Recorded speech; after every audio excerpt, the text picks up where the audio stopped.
All right, everyone, welcome back into another NBA DFS video. My name is Eric Polzin. You can follow me at 905 Sports. You're going to be getting into this Sunday 6-game slate. But first, I want to give a quick shout out to Chuck on the Discord. We can call him Discord Chat Chuck if you want. I don't know. That's a terrible nickname. I hope that doesn't stick. But he was able to take down a mini max yesterday. So just a quick round of applause. That's pretty awesome. Love to see that. Just good stuff there. Okay. So if you guys see him in the Discord chat, once again, link to the Discord chat below, just, say, hey, good job. Good hit, But let's get into this, guys. Going to go through and touch on the stuff that we always do. Injury news, value plays, ownership, and then getting into the lineup process. So once again, if you guys enjoy this coverage, make sure to give a like and subscribe. And as a reminder, be in that Discord chat before and after lineup lock, okay? Chuck is going to be in there 30 minutes before lock, okay?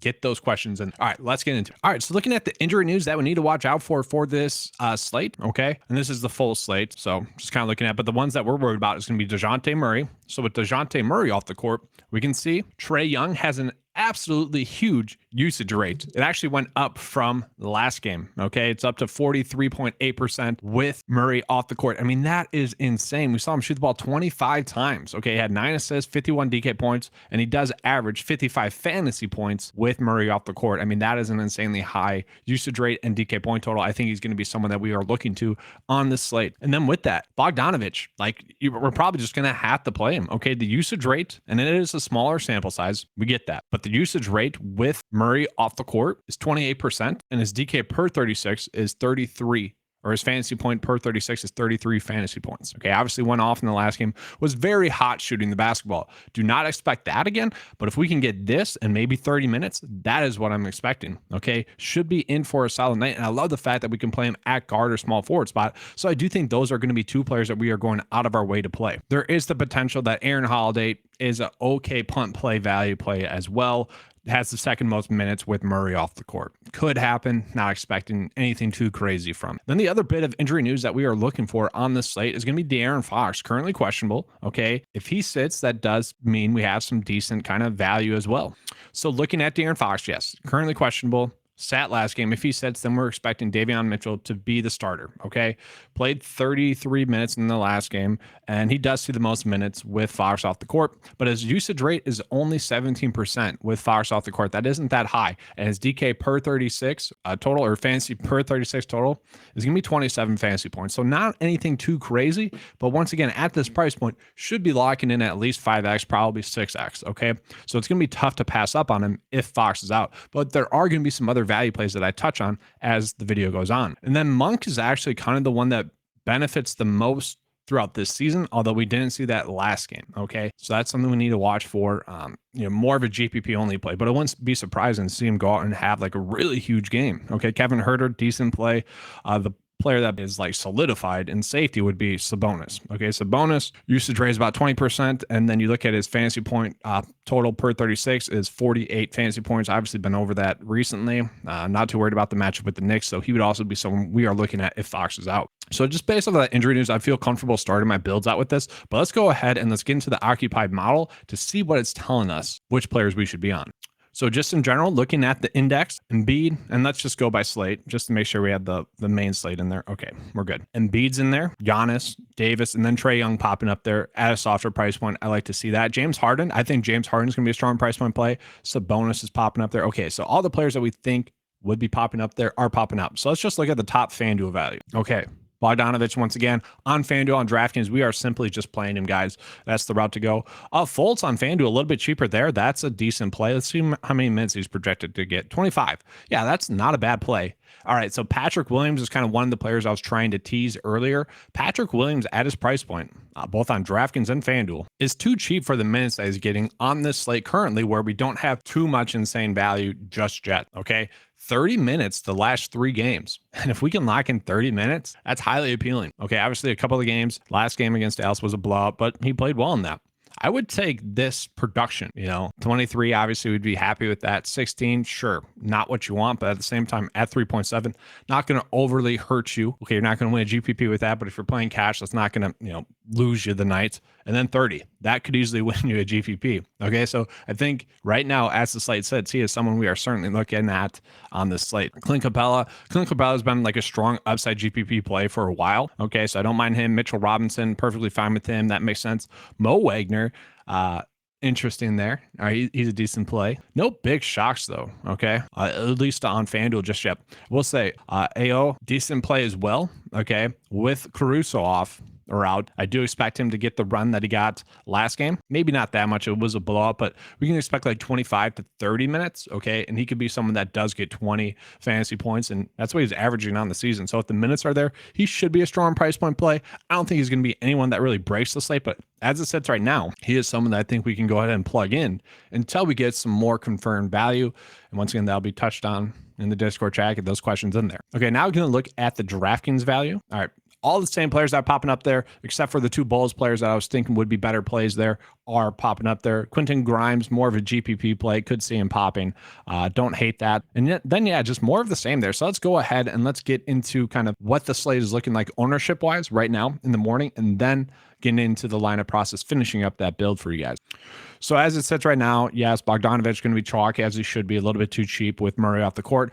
Fred VanVleet saw his price point drop. Okay, so people are liking that, especially in that matchup against Orlando. That does make sense. Jalen Brunson, I do like the spot for Jalen Brunson as well. We've seen him be able to go off and like really put up insane like points.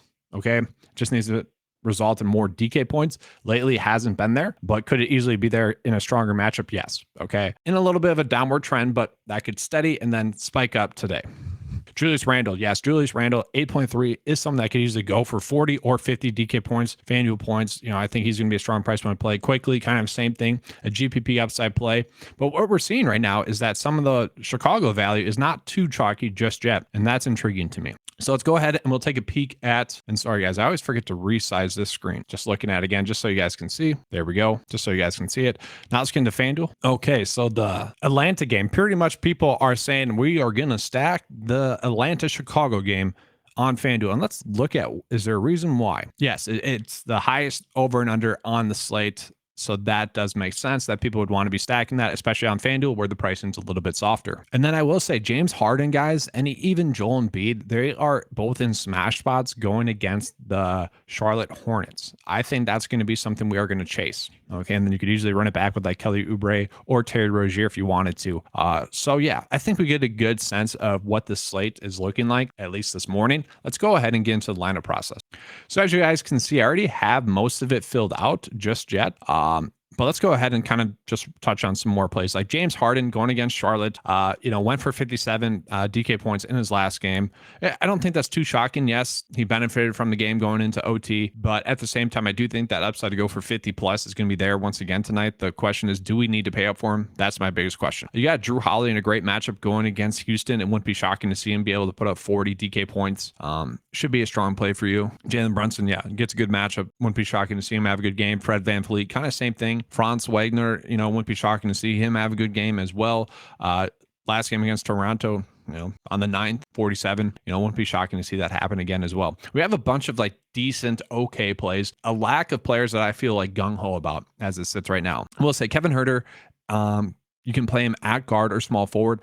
I think this would be a good play if we get news that Fox is going to be out, just because it should be a safe play. I do think we're going to be locking in, let's say 23 to upside of 40, but probably 30 DK points, would be a decent price point play. But for now, I'm assuming that Fox is going to be out, so we are just going to be putting Davion Mitchell in there. And then looking at the forwards that I like on the slate, I do like Julius Randle. Should be a strong price point play. Should be someone that, against the Kings should be able to go off. Like, I think he's the one player that I feel pretty good about on the slate. And obviously playing him in this specific build, leaves you with a lot of salary left over. RJ Barrett, I guess you could play. Mo Wagner, get in the minutes against Toronto last game. Didn't really do much production wise, but 2 games ago, 40 and over 40 DK points, those 2 games. So, definitely upside play. AJ Griffin, if Murray sits, he could be someone that does benefit, but, he's been on a downward trend for a decent amount there. So I don't think that's something we particularly need to chase. And then center wise, guys, I do need to find a way to fit Joel Embiid into some of the builds. I think he is going to be in for a smash spot. Like, I don't want to say I'm expecting 60 DK points out of him. But at the same time, against Charlotte, which is just a matchup you've been wanting to chase with centers this whole season, it wouldn't be shocking to see that happen. I think we are going to be locking in at least 50 DK points. So he is someone I want to try to find a way to fit into my builds. Vucevic was well on his way to a massive game last night against Dallas. Okay. And only played 26 minutes, but 41 DK points. He's been, playing extremely well throughout his last 4 games, at least DK point production wise. So, it wouldn't be shocking to see him have a good game, kind of keep that trend going. And that's kind of it for me right now. I see Lopez as more of a shoulder shrug play. Like if you end up on him, you're fine with it. Not something you're particularly crazy about playing. And then this is kind of just a weird price point as it sits right now. I'll go ahead and put Wagner in there for now. Obviously, there's a lot of pivots we can make in this price run range. Could go Brook. It just really depends on the news that opens up throughout the day. But that's all for today's NBA DFS preview. If you guys enjoyed the coverage, make sure to give a like and subscribe. If you guys want access to any of the tools that you saw in this video, make sure to click the links in the description below, as well as we have a link to the Discord chat below as well. All right, thanks for watching, and as always, good luck.